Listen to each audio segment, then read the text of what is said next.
दोस्तों नमस्कार, मां डॉक्टर सुरेश बबलानी हिकु ॼाण तव्हां सां शेयर करणु चाहींदुसि त संघ लोक सेवा आयोग नई दिल्ली जे पारां सिविल सर्विसिस एग्ज़ामिनेशन्स उन में सिंधी जी जेका भाषा आहे उहा ऑप्शनल सब्जेक्ट जे रूप में रखियलु आहे। उन ऑप्शनल सब्जेक्ट में कुल मिलाए करे 8 किताब रखियलु आहिनि।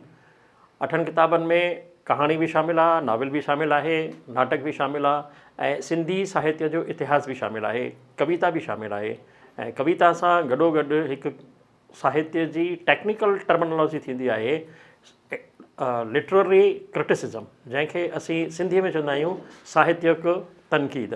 त अॼु असां पहिरियों शुरू करे रहिया आहियूं साहित्यक तनक़ीद खां। तनक़ीद छा थींदी आहे ऐं कीअं थींदी आहे उन जे बारे में मां तव्हां सां अॼु ॻाल्हि ॿोल कंदुसि। त दोस्तों साहित्य जा 2 रूप हूंदा आहिनि। पहिरियों हूंदो आहे तख़लीक़ ऐं ॿियो हूंदो आहे उनजी तहक़ीक़।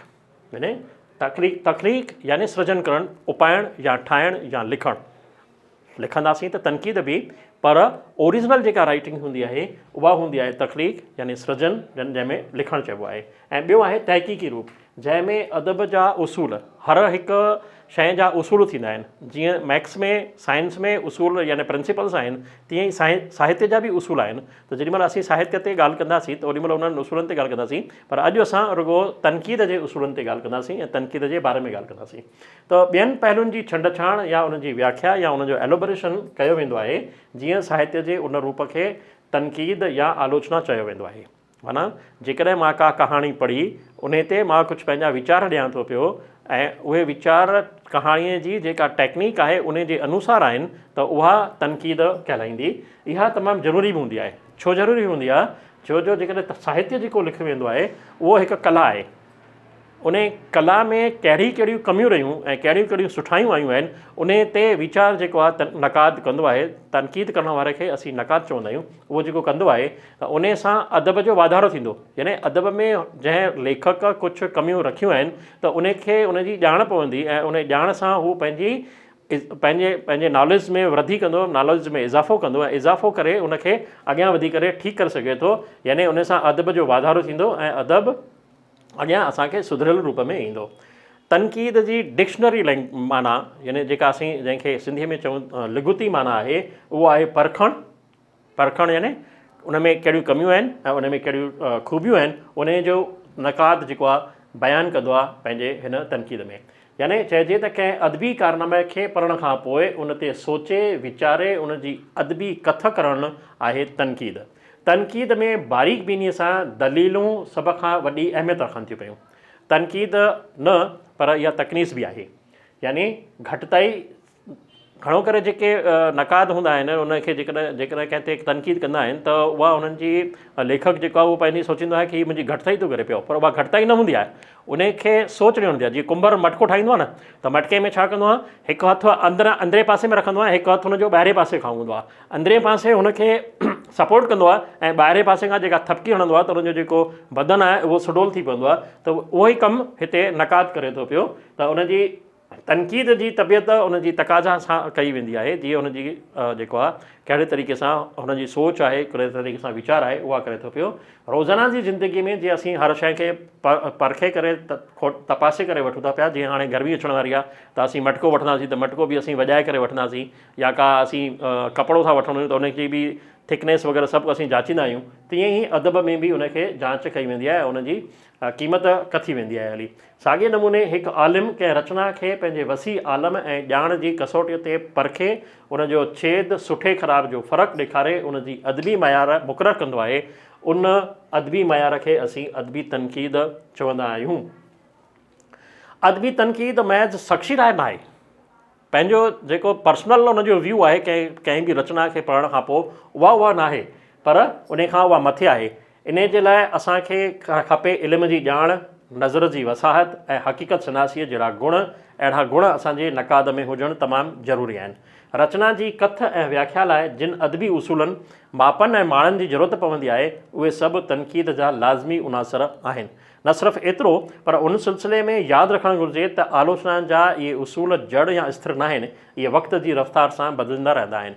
जीअं मां पहिरीं चयो त जीअं साइंस में उसूल हूंदा आहिनि तीअं अदब जा बि उसूल आहिनि, पर अदब जा उसूल बदिलजंदा रहंदा आहिनि, वक़्त ब वक़्तु बदिलंदा रहंदा आहिनि। साइंस जा उसूल घटि बदिलजंदा न आहिनि, उन ते रिसर्च वर्क करे असीं बदिलींदा आहियूं, तीअं ई साहित्य में बि रिसर्च करे उन जे उसूलनि खे असीं बदिले सघूं था, पर जेके स्थिर आहिनि उन्हनि ते पाण नक़ाद जेको आहे डिस्कस करे उनखे अॻियां खणी थो अचे पियो। अदब जी तरक़ी तनक़ीद जी रहनुमाई बिना मुश्किल आहे। तनक़ीद सां अदब जी सही अज़मत जी ॼाण पवे थी, मयार मुक़ररु करे सघिजे थी। तनक़ीद तख़लीक़ी अदब जी तर्जुमानी करे थी। तख़लीक़ी माना जेको अदब लिखियो आहे, कहाणी, नाटक या कविता जेका बि लिखी वई आहे, या गज़ल लिखी वई आहे, गीत लिखी वई आहे, त उहो तर्जुमानी कंदो आहे। नक़ाद रचना जे अहिड़नि हिसनि खे जेके पाठक खे सम्झाइण जी लेखक कोशिशि करे थो, पर छो जो ॾिसो पाठक जो बि हिकु तबिको आहे, हिकु इंटेलेक्चुअल, हिकु सेमी इंटेलेक्चुअल, हिकु लोअर कैडर। त हर हिक जे लाइ लेखक जेको लिखंदो आहे उहो हुनजो बि कैडर अलॻि अलॻि मुक़ररु हूंदो आहे। त जेकॾहिं तनक़ीदकार चाहे थो पियो आम माण्हू बि हिन शइ खे सम्झी सघे, त उन जी इहा ज़िमेदारी आहे त उन शइ खे उन रचना मां कढे ऐं उनखे सम्झाए करे अॻियां वधे करे, त जीअं हू सवलाईअ सां सम्झी सघे। हाणे तनक़ीद छो ज़रूरी आहे? मां पहिरीं बि चई आयसि, जीअं लोकशाही आहे, यानी असांजो भारत जेको आहे उहो लोकशाही मुल्क आहे, रिपब्लिक इंडिया आहे, त उन में जीअं विरोधी दल आहे, हिकु सत्ता में दल हूंदो आहे, हिकु विरोधी दल हूंदो आहे। त जीअं विरोधी दल आहे तीअं ई उहो ज़रूरी आहे हर हिकु सियासतदान लाइ। हर हिकु लोकशाहीअ जे देश में हिकु सत्ताधारी दल हूंदो आहे, हिकु विपक्षी दल हूंदो आहे। त जीअं विरोधी दल हुअणु ज़रूरी आहे, तीअं ई अदब जे लाइ उनजी रहनुमाई करण जे लाइ तनक़ीद जो हुअण बि तमामु ज़रूरी आहे।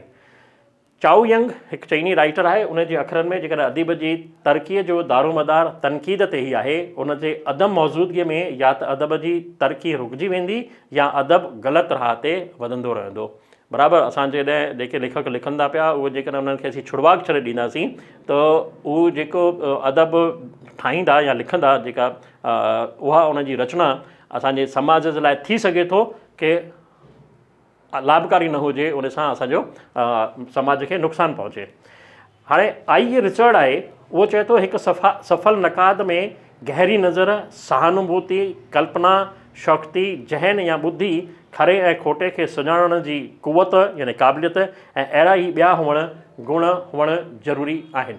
हाणे नक़ाद जेको आहे उन में कहिड़ा कहिड़ा गुण हुअणु घुरिजनि, असीं हींअर रुगो ॿ परिभाषाऊं ॾिठियूं आहिनि, त उन्हनि जे हिसाब सां कुझु मां हिते तव्हांखे नक़ाद जा जेके जवाबदारियूं आहिनि या नक़ाद जा जेके गुण आहिनि उहे मां ॿुधाइण जी कोशिशि कंदुसि, तव्हां सम्झण जी कोशिशि कंदा। तेज़ ऐं बारीक बीनीअ वारी नज़र, यानी हिकु भेरो रचना खे तेज़ नज़र सां, तिखी नज़र सां, जीअं सिरण या बाज हूंदो आहे पंहिंजे शिकार खे ॻोल्हींदो आहे, हिते शिकार त कोन्हे करिणो, पर हुनखे पंहिंजी बारीक बीनी नज़र आहे, उन नज़र सां हुनखे ॾिसणो आहे।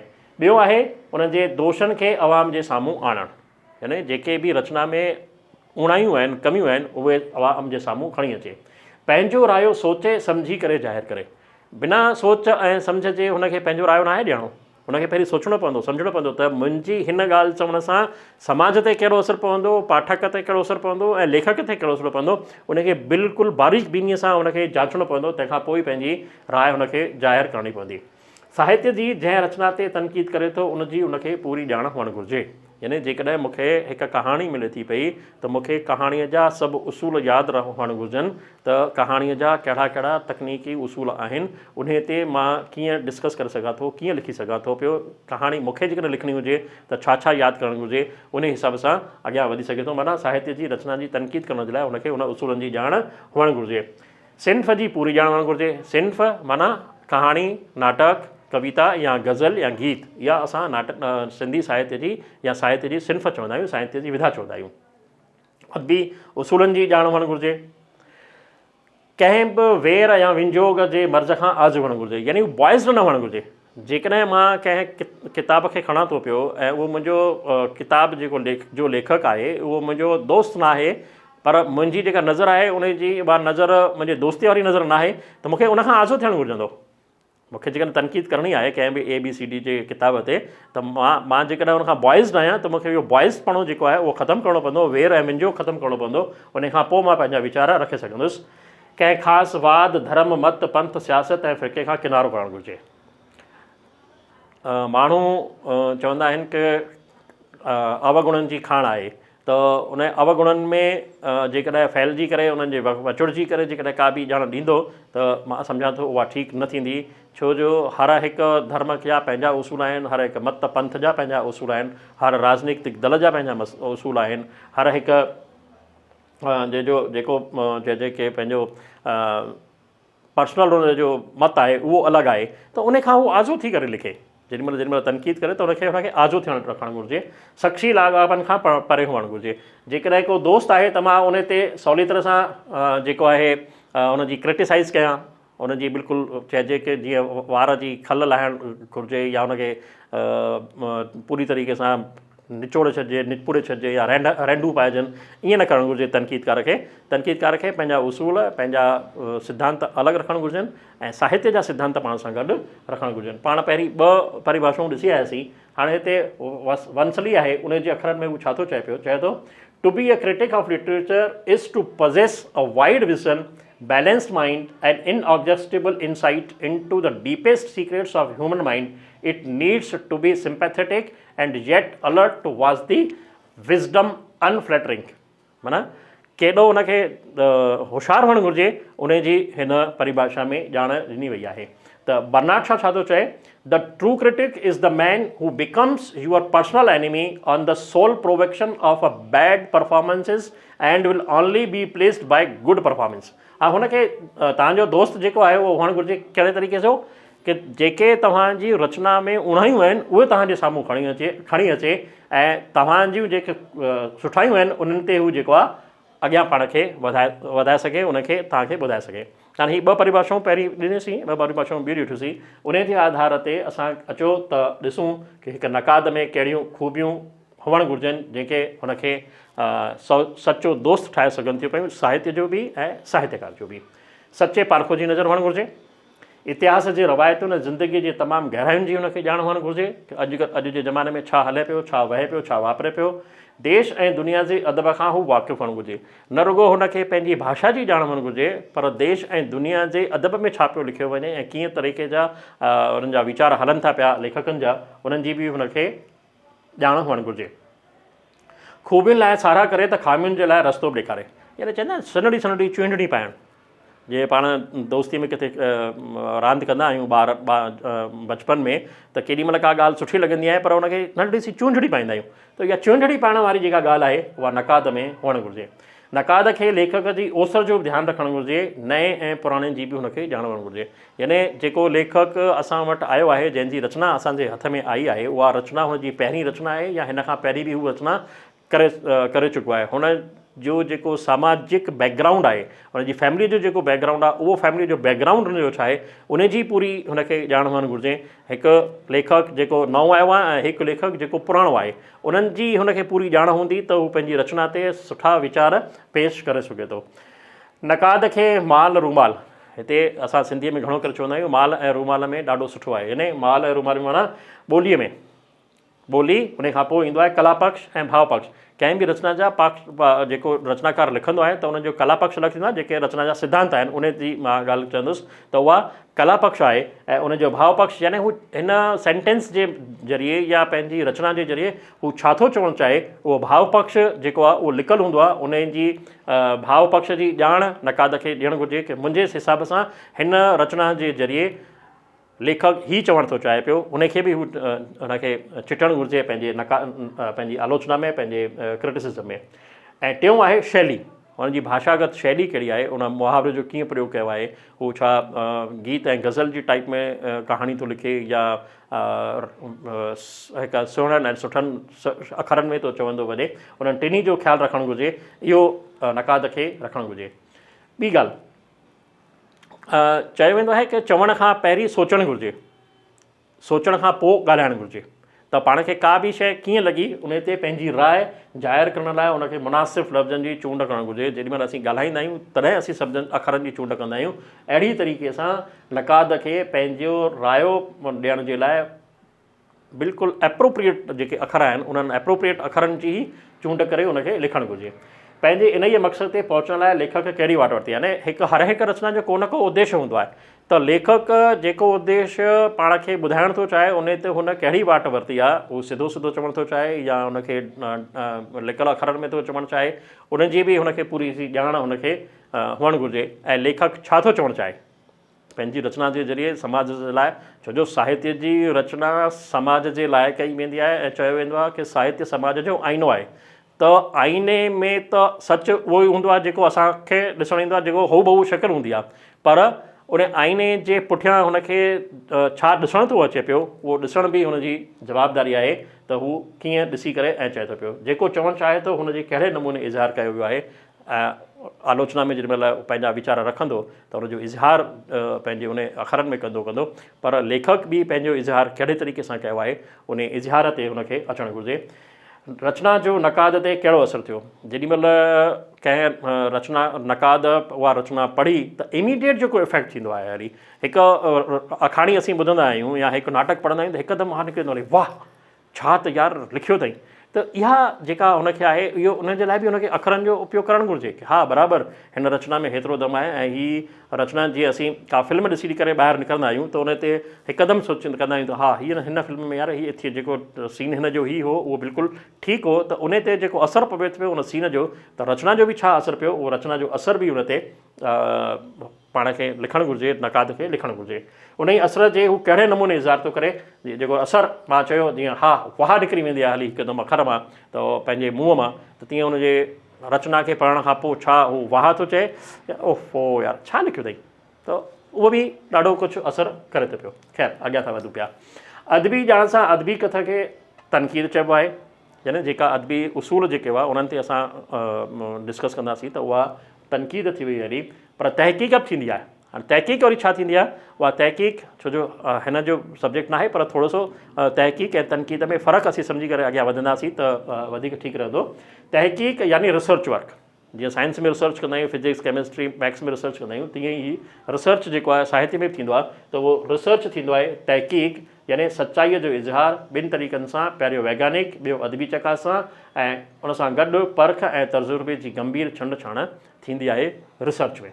तहक़ीक़ जो मौज़ू यानी विषय कहिड़ो बि हुजे उन सां ॼाण वधंदी आहे। इन ई करे किथे किथे तहक़ीक़ ऐं तनक़ीद जूं लकीरूं हिक ॿिए सां मिलंदियूं आहिनि, मिलंदियूं नज़र बि ईंदियूं आहिनि, पर ॿिन्ही में फ़र्क़ु आहे। यानी तहक़ीक़ में फ़र्क़ु आहे ऐं तनक़ीद में बि फ़र्क़ु आहे। तहक़ीक़ में असीं कुझु न कुझु नओं सब्जेक्ट खणी करे ॿाहिरि कढंदासीं कि हीअ जेको मां हिन खे पढ़ियो, हुन खां करण खां पोइ हिन खे मां जॾहिं पहचानियो, हिन जी जॾहिं रिसर्च कई त हुन मूंखे हीअ नतीजो मिलियो। हुन में नतीजो ॾियणो पवंदो आहे, हिते तनक़ीदकार खे नतीजो कोन्हे ॾियणो पियो। तनक़ीद जो दाइरो वसी यानी वॾो हूंदे बि महदूद हूंदो आहे, छो त तनक़ीद में तहक़ीक़ जहिड़ी तयारी एकाग्रता जो अभाव हूंदो आहे या उनजी ज़रूरत न हूंदी आहे। रिसर्च में त तमामु सीरियसनेस जी वधीक ज़रूरत आहे, जॾहिं की तनक़ीद में जेका एतिरी सीरियसनेस जी ज़रूरत कोन्हे का। हाणे ॾिसूं था तनक़ीद जा क़िस्म, तनक़ीद जूं परिभाषाऊं, नक़ाद जा कहिड़ा गुण आहिनि उहे असां ॾिसी आयासीं। हाणे तनक़ीद घणनि क़िस्मनि जी थींदी आहे, त हिंदीअ जा जेके साहित्यकार आहिनि उहे ॿुधाइनि था त रचनाकारनि मुताबिक़ तनक़ीद जा 4 क़िस्म आहिनि। उहे कहिड़ा कहिड़ा आहिनि? पहिरियों आहे तासराती तनक़ीद, यानी प्रभावात्मक आलोचना या सब्जेक्टिव क्रिटिसिज़म, यानी हिन रचना खे पढ़ण खां पोइ पाठक जे मन ते उनजो पहिरियों थियल असरु, जेको पहिरीं मां ॿुधायोसि त असां जेॾीमहिल पहिरीं रचना पढ़ंदा आहियूं त छा थो असरु विझे, उहो जेको आहे उन जो बयानु कयो वेंदो आहे ऐं पंहिंजी मर्ज़ी मुताबिक़ करे थो, तॾहिं उहा तासराती तनक़ीद चवाईंदी आहे। ॿी क़िस्म आहे असूली तनक़ीद, यानी सैद्धांतिक आलोचना या स्पेक्युलेट, रचनाउनि जो अभ्यास ऐं छेद करे उन में मौजूदु उनासरनि जे मद्देनज़र पंहिंजनि अनुमाननि या ख़्यालनि मुताबिक़, सिद्धांत मुताबिक़ उसूल मुक़ररु करे थो। साहित्य जे बुनियादी उसूलनि जी उपटार थियल हूंदी आहे। उन लाइ गंभीर चिंतन, साहित्य जो गूढ़ो अभ्यास ऐं सोच जी आलमानी लियाक़त खपे। साहित्य जा सिद्धांत जड़ ऐं स्थिर न आहिनि, जीअं मां पहिरीं बि ॿुधायसि। जीअं नदी पंहिंजे वहकिरे सां किनारा ठाहींदी आहे, ठीकु अहिड़ी तरह रचना अंदरि समायल संवेदना ऐं उसूलनि जो निर्माण कंदी आहे। उन मां इहो साफ़ ज़ाहिर आहे त उसूल अदब जो निर्माण नथा कनि, बल्कि अदब ज़िंदगीअ जे अहसासनि जे अनुसार उसूलनि जो निर्माण करे थो या उसूल ठाहे थो पियो। त इहा उसूली तनक़ीद जेका साहित्य जा सिद्धांत आहिनि उन्हनि जे हिसाब सां कई वञे थी। टी तनक़ीद आहे बयानी तनक़ीद, या व्याख्यात्मक आलोचना जंहिंखे सिंधीअ में चवंदा आहियूं, हिंदीअ में चवंदा आहियूं, ऐं इंडक्टिव इंग्लिश में चवंदासीं। रचना खे पाण खां अलॻि करे रचनाकार जे नज़रिए जो बयानु करे थो। लेखक जेको कुझु लिखियो आहे नक़ाद उनखे सरल ऐं सुपक बणाए उनजी व्याख्या करे पाठकनि आॾो रखे थो, हिकु खोजना कंदड़ वांगुरु कमु करे थो पियो, यानी हिकु रिसर्च मेथडोलॉजी जो कमु करे, जीअं पाठक खे लॻे कि हा हीअ रचना त मूंखे पढ़णु घुरिजे, हिन रचना में कुझु दम आहे, हिनखे मां न छॾींदुसि। या जेॾी महिल पाण ॾिसंदा आहियूं जेके व्यूज़ ईंदा आहिनि, रिव्यूज़ ईंदा आहिनि कंहिं उपन्यास ते, अख़बारुनि में या टीवीअ ते, त उनखां पोइ लॻंदो आहे कि हा असांखे फलाणे लेखक जो हीअ किताब त पढ़ण ई घुरिजे। चौथी आहे मुंसिफ़ाणी तनक़ीद, यानी निर्णयात्मक आलोचना या जुडिशियल क्रिटिसिज़म। डॉक्टर श्याम सुंदर दास जे अखरनि में तनक़ीद जे हिन क़िस्म में नक़ाद 3 नमूननि सां पंहिंजो फ़ैसिलो ईंदो आहे। घणा नमूननि सां? 3 नमूननि सां फ़ैसिलो ईंदो। पहिरियों उहे जेके नियमनि खे नज़रअंदाज़ करे पंहिंजे मन ते थियल असर जे आधार ते ई पंहिंजो रायो ॾींदा आहिनि, ऐं ॿिया उहे जेके सिर्फ़ु नियमनि या उसूलनि जे आधार ते पंहिंजो रायो ॾींदा आहिनि, ऐं टियां वरी नियमनि जा पारखू ऐं पंडित हूंदा आहिनि ऐं रहंदा उन्हनि नियमनि खां परे आहिनि। जीअं पाणीअ में कमल जो गुल हूंदो आहे, पाणीअ में हूंदो आहे पर पाणीअ खां मथे हूंदो आहे, यानी रचना खे हुन पढ़ियो, बाक़ाइदा हुनखे अहसासु कयो आहे, उन खां पोइ बि हुननि जे असरु हुन ते न थियो, पर उन में जेको आलोचना हू करणु चाहे थो पियो उहा ॾींदो, त उहा चवंदो आहे हुन जे हिसाब सां जीअं पखी पाणीअ में रहंदो आहे पर जेॾी महिल उॾामंदो आहे त उहो पाणीअ खां आजो हूंदो आहे। त भरत मुनि नाट्य वेद जो जेको आहे रचयिता आहे, जंहिंखे पंजो वेद असीं नाट्य वेद खे चवंदा आहियूं, उहो चए थो त लेखक जी क़ाबिलियत ते घणो ध्यानु न ॾेई, तइ थियल उसूलनि ते ई घणो ज़ोर ॾेई रचना जी कथ कंदो आहे। कंहिं रस या मत खे अहमियत ॾिनी वेंदी आहे, ऐं आचार्य आनंदवर्धन हिनखे ध्वनिमत, आचार्य भामा हिनखे अलंकार मत, त आचार्य कुंतक वक्रोवती मत चयो आहे। यानी साहित्य जो हिकु पहलू खणी रचना जी व्याख्या ऐं उनजो मयार मुक़ररु कंदो आहे। हिकु नक़ाद रचना जो अभ्यास करे उनखे अदब जे अॻुवाट तइ थियल उसूलनि जी कसोटीअ ते परखे उन ते पंहिंजी राय या पंहिंजो फ़ैसिलो ॾिए थो पियो, उनखे असीं मुंसिफ़ाणी तनक़ीद चऊं था पिया। इहा जेके तनक़ीद जा मूं 4 प्रकार ॿुधाया उहे आहिनि असांजे हिंदी जा जेके रचनाकार आहिनि या हिंदीअ जा जेके पंडित आहिनि उन्हनि जा। पर असांजो हिकु सिंधीअ जो राइटर आहे डॉक्टर जगदीश रचाणी, उन हिन जा वधीक प्रकार ॿुधाया आहिनि, उहे असां डिस्कस अॻे दफ़े में कंदासीं। उन घणा प्रकार ॿुधाया आहिनि ऐं कहिड़ा ॿुधाया आहिनि, ऐं उन सां गॾु ई असां ईंदासीं तनक़ीद जेको मां शुरूअ में ई चयो, असीं संघ लोक सेवा आयोग में जेको सिंधी लैंग्वेज जो पेपर रखियलु आहे, उन में ही हिकु किताबु आहे, उन ते असां हिन चैनल ते असां डिस्कस कंदासीं। उहो किताबु आहे सिंधी तनक़ीद, जंहिंजो संपादन कयो आहे हरीश वासवाणी साहिबु, प्रोफेसर हरीश वासवाणी उनखे तनक़ीद खे लिखियो आहे किताबु। उन में कुल सिंधीअ जा 23 तनक़ीदी मज़मून शामिल आहिनि, उन्हनि ते असां अॻिले दफ़े में डिस्कस कंदासीं। मां त अर्ज़ु कंदुसि त हीअ किताबु तव्हां हथु कंदा, हीअ किताबु सिंध वेलफेयर सोसाइटी लखनऊ छपाराए पधिरो कयो आहे, उहो किताबु तव्हां हथु कंदा ऐं उन में जेके मज़मून आहिनि उन्हनि खे तव्हां पढ़ंदा, त मां हिन जेके अॼु तव्हां सां ॻाल्हि ॿोल में तनक़ीद ते जेका बि ॻाल्हि ॿोल कई आहे उन जे हिसाब सां उनखे सिद्धांतनि जे आधार ते उन ते पाण डिस्कस कंदासीं। जय भारत, जय हिंद।